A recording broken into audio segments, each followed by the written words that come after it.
Helicopter हादसे में CDS general Bipin Rawat के निधन के बाद से ही एक बार फिर ताइवान के सेना प्रमुख की मौत पर भी चर्चा शुरू हो गई है। पिछले साल ताइवान के सेना प्रमुख शेन यी मिंग की मौत भी हेलीकॉप्टर क्रैश में ही हुई थी। पिछले साल जनवरी में ताइवान के chief of general staff Shane यी मिंग का ब्लैक हॉक हेलीकॉप्टर हादसे का शिकार हो गया था, जिसमें उनके साथ 7 अन्य सैन्य अधिकारियों की भी मौत हो गई थी। भारत और ताइवान में सेना के सर्वोच्च अधिकारी की हेलीकॉप्टर क्रैश में मौत के बाद से कई सारे सवाल उठाए जा रहे हैं। क्या जनरल रावत और ताइवान के सेना प्रमुख की मौत में कोई कनेक्शन है? क्या सैन्य प्रमुख की सैन्य रणनीति में समानता है?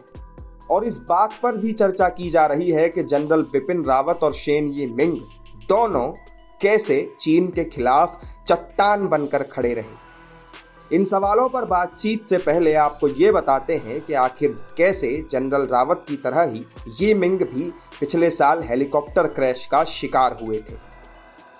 जिस तरह बिपिन रावत की मौत हेलीकॉप्टर हादसे में हुई, करीब करीब उसी तरह ताइवान के शीर्ष सैन्य अधिकारी शेन यी मिंग की भी हेलीकॉप्टर हादसे में ही मौत हुई थी। ताइवान के शीर्ष सैन्य अधिकारी का हेलीकॉप्टर पहाड़ी इलाके में दुर्घटनाग्रस्त हो गया था। हादसे में मिलिट्री चीफ के साथ साथ 8 और सैन्य अधिकारियों की भी मौत हुई थी। जनरल शेन यी मिंग और सैन्य स्टाफ भी बेहद खतरनाक और शक्तिशाली माने जाने वाले अमेरिकी ब्लैक हॉक हेलीकॉप्टर में सवार थे। राजधानी ताइपे के पास खराब मौसम की वजह से इमरजेंसी लैंडिंग करते वक्त हेलीकॉप्टर हादसे का शिकार हो गया। यह हेलीकॉप्टर हादसा उस वक्त हुआ जब ताइवान में राष्ट्रपति चुनाव होने वाले थे। रावत की तरह शेन यी मिंग चीन के बड़े विरोधियों में से एक माने जाते थे और कई बार चीन के खिलाफ आक्रामक बयान दे चुके थे।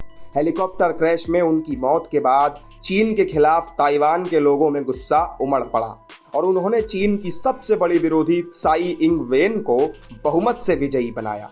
जनरल बिपिन रावत और जनरल यी मिंग दोनों में सबसे बड़ी समानता यह है कि सेना के दोनों जनरलों की चीन को लेकर बहुत आक्रामक नीति थी। दोनों को चीन का मुखर विरोधी माना जाता था। दोनों की रणनीति चीन की हर चाल को विफल करके मुंह तोड़ जवाब देने की रही। रक्षा मामलों के जानकार ब्रह्मा चेलानी ने जनरल रावत और यी मिंग की मौत का जिक्र करते हुए कहा है कि ऐसे समय पर जब चीन के साथ 20 महीने से भी लंबे वक्त से सीमा तनाव की वजह से हिमालयी फ्रंट पर युद्ध जैसी स्थिति पैदा हो गई है, भारत के chief of defence staff general Rawat, उनकी पत्नी और 11 अन्य सैन्य कर्मियों की हेलीकॉप्टर दुर्घटना में दुखद मौत का इससे बुरा समय नहीं हो सकता था। हर क्रैश में चीन की आक्रामकता के खिलाफ डिफेंस के प्रमुख व्यक्ति की मौत।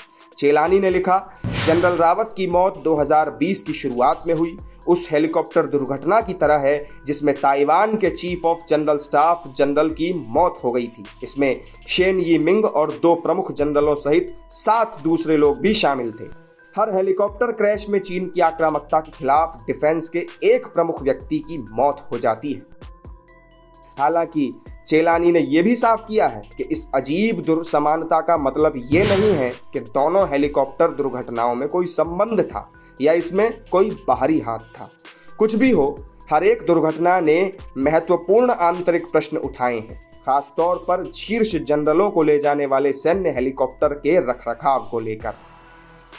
ब्रह्मा चेलानी के इस बयान से चीन को मिर्ची लगी है। चीनी अखबार ग्लोबल टाइम्स ने पूरे मामले को अमेरिका से जोड़ने की कोशिश की, जिस पर चेलानी ने कहा कि अपने बयान से चीन ने एक बार फिर अपना भ्रष्ट चरित्र उजागर कर दिया है। जनरल बिपिन रावत का हेलीकॉप्टर कैसे क्रैश हुआ, ये तो जांच के बाद ही पता चलेगा, लेकिन इसमें कोई शक नहीं कि जनरल रावत चीन की सुरक्षा के लिए सबसे बड़ा खतरा माने जाते थे।